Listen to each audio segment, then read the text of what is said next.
नमस्कार, आप देख रहे हैं खबरी चौक।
अंबिकापुर में नगरीय निकाय का चुनाव बड़ा ही दिलचस्प होने वाला है। महापौर प्रत्याशी डॉक्टर अजय तिर्की एवं मंजूषा भगत के बीच मुकाबला बराबरी का होगा। एक और जहां महापौर डॉक्टर अजय तिर्की हैं, जिनके 2 कार्यकाल को लोगों ने नजदीक से देखा है, तो वहीं दूसरी ओर मंजूषा भगत है, जो महतारी अस्मिता के नाम पर चुनाव मैदान में है और भाजपा महतारी वंदन सहित कई मुद्दों के साथ मंजूषा भगत के नाम पर शहर में वोट मांगने वाली हैं। यूं कहा जा सकता है कि एक तरफ 10 साल के महापौर हैं, तो दूसरी ओर महापौर बनने के लिए एक फ्रेश चेहरा है। हालांकि डॉक्टर अजय तिर्की का व्यक्तिगत विरोध नहीं दिखता, वहीं मंजूषा भगत का व्यवहार भी इस तरह का है कि वह हर पार्टी, हर धर्म और हर समाज के बीच स्वीकार्य है। आज दोनों ही पार्टियां भारतीय जनता पार्टी और कांग्रेस के महापौर प्रत्याशी अपने पार्षद प्रत्याशियों के साथ नामांकन दाखिला करने सरगुजा कलेक्ट्रेट पहुंचे। प्रभारी बनाया गया है, किस तरह इस चुनाव को यहाँ जिताएंगे?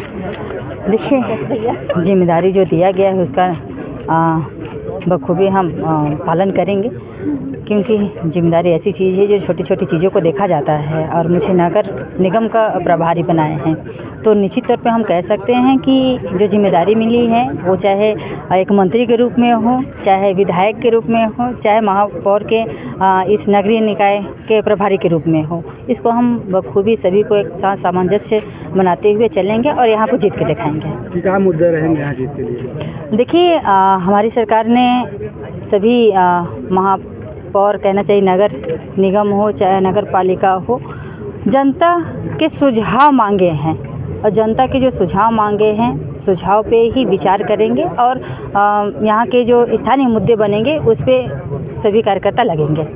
महतारी वंदन योजना का इस चुनाव में लाभ मिलेगा क्या? बिल्कुल मिलेगा, क्योंकि महतारी वंदन योजना सरकार की महत्वपूर्ण योजना बन गई है। हमारी जो ग्रामीण अंचल की महिलाएं हैं वो 1000 रुपये का बहुत अच्छे से उनका दिनचर्या में उपयोग हो रहा है और यहाँ तक कि सारंगगढ़ का एक गांव है, वहाँ इस हालांकि ये तो महापौर का चुनाव है, लेकिन मैं वहाँ का इसलिए नाम ले रही हूँ क्योंकि वहाँ की महिलाएं 1000 रुपये से चंदा करके, मतलब वहाँ की सभी महिलाएं चंदा करके राम मंदिर का निर्माण करवा रही हैं। तो ये बहुत ही महत्वपूर्ण चीज़ है, जो छोटी छोटी चीज़ों को ध्यान में रखते हुए महिलाएं 1000 रुपये का काम कर रही हैं। चाहे बच्चे को शिक्षा के लिए हो, कहीं की महिलाएं बच्चे को शिक्षा, छोटी छोटी ज़रूरतें, साबुन, सर्फ और बच्चों के मतलब दिनचर्या में जो भी आते हैं सभी का उपयोग कर रही हैं 1000 से। ये चुनाव में कितने पार्षद लेके आएंगी और महापौर कितने मतलब जीतेंगी, कुछ दावा कर रखी है? हाँ, देखिए, किसी भी चीज़ का दावा नहीं लगा सकता, लेकिन हम ये पूरे गारंटी के साथ कह सकते हैं कि हमारे अधिक पार्षद भी चुन के आएंगे। हमारा वैसे तो 48 पार्षद हैं, 48 पार्षद में सभी के सभी चुन के आएंगे और महापौर बनना तय है। जहां एक तरफ कांग्रेस पार्टी के द्वारा कोठी घर से विशाल रैली निकालते हुए महापौर प्रत्याशी अजय तिर्की अपने कार्यकर्ताओं और कांग्रेस के पदाधिकारियों के साथ नामांकन दाखिल करने पहुंचे। साथ ही 48 वार्डों के कांग्रेस पार्षद प्रत्याशी ने एक साथ नामांकन दाखिल किया और आगे चुनावी प्रचार प्रसार में जुट जाने की बात कही। वहीं महापौर प्रत्याशी डॉक्टर अजय तिर्की अपने जीत को लेकर आश्वस्त नजर आए। पिछले 10 सालों में शहर में किए गए विकास के मुद्दे पर चुनाव लड़ने की बात अजय तिर्की ने कही है। नामांकन दाखिल करने आए हैं, कांग्रेस ने आपके पास तीसरी बार भरोसा किया है, किस तरह का इस बार रणनीति रहेगा जिससे जीत हासिल हो? सबसे पहले तो हम शीर्ष नेतृत्व को और महाराज साहब को धन्यवाद करना चाहेंगे कि उन्होंने तीसरी बार मुझे विश्वास जताया है और हमारी और ज़्यादा जिम्मेदारी बढ़ गई है कि उस विश्वास को, पार्टी के इस विश्वास को पूरे मजबूती के साथ बनाए रखें और शहर के विकास के मुद्दों से ही हम और जो काम हम पिछले 10 साल में किए हैं उसमें पानी का प्रोजेक्ट है, स्टेडियम का अपग्रेडेशन है, स्वच्छता में ऊंचाइयों तक सम्मानित नागरिकों के माध्यम से पहुंचना हो गया, सभी चीज़ों को, मंडी का निर्माण हो गया, सभी बातों को हम रखेंगे और आगे रिंग रोड को व्यवस्थित करना, गोल बाजार की व्यवस्था करना, युवाओं को उसी के साथ में रोजगार के लिए व्यवस्था करना, इन सब मुद्दों को किनारे के जो ग्रामीण परिवेश के वार्ड हैं, बीच के वार्डों के साथ साथ उनको भी व्यवस्थित तरीके से विकास करना, ये सारे मुद्दे लेके हम आम जनता के पास जाएंगे। कितना चुनौती मानते हैं मंजूषा भगत आपके सामने खड़ी हैं? कोई भी विषय को चुनौती समझ के ही काम करना चाहिए और पूरे मजबूती के साथ काम करना चाहिए और पूरा कांग्रेस परिवार हम बहुत मजबूती से एक मत होके और विकास के मुद्दों को लेके आम जनता के पास जाएंगे, जीतेंगे और तीसरी बार कांग्रेस की सरकार। दूसरी ओर भारतीय जनता पार्टी ने अग्रसेन चौक से विशाल रैली निकालते हुए शक्ति प्रदर्शन, ढोल नगाड़े और आतिशबाजी के साथ कलेक्ट्रेट पहुंचकर महापौर प्रत्याशी मंजूषा भगत सहित 48 वार्डों के पार्षद प्रत्याशी सहित एक साथ नामांकन दाखिल किया और घड़ी चौक पर सभा का आयोजन किया गया।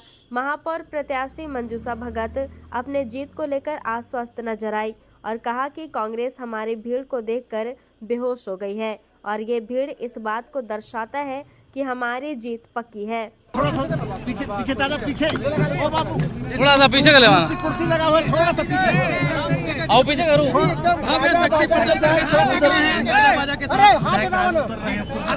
हाथ नामांकन बस से पहले 2 मिनट मैं नामांकन भरने से पहले मैं आस्था के केंद्र वर्षों से जुड़ी हूँ। गणपति धाम में माथा टेका, माया मंदिर में अपने माथा टेक के अपने आज नामांकन भर रही हूँ और इस भीड़ को देखकर कांग्रेस वाले ऐसे बेहोश हो गए हैं क्योंकि उनके पीछे में 100 की संख्या भीड़ मैंने भी जाते समय देखा था। मेरा भारतीय जनता पार्टी की जीत इसमें सुनिश्चित है। रथ में सवार होकर आई है, आप क्या रथ में सवार होकर आई है, क्या कहेंगे इसको?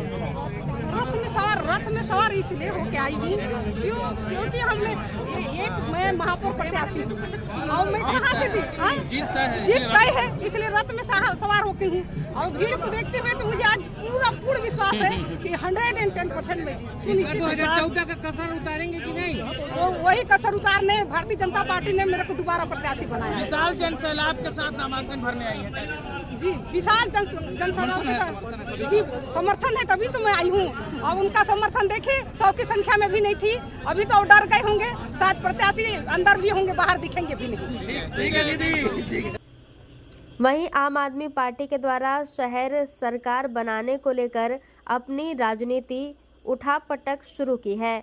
आम आदमी पार्टी ने महापौर प्रत्याशी सहित कई वार्डों में पार्षद के प्रत्याशी भी उतारे हैं। आम आदमी पार्टी भी आज नामांकन दाखिल करने अपने कार्यकर्ताओं एवं पदाधिकारियों के साथ कलेक्ट्रेट पहुंचे।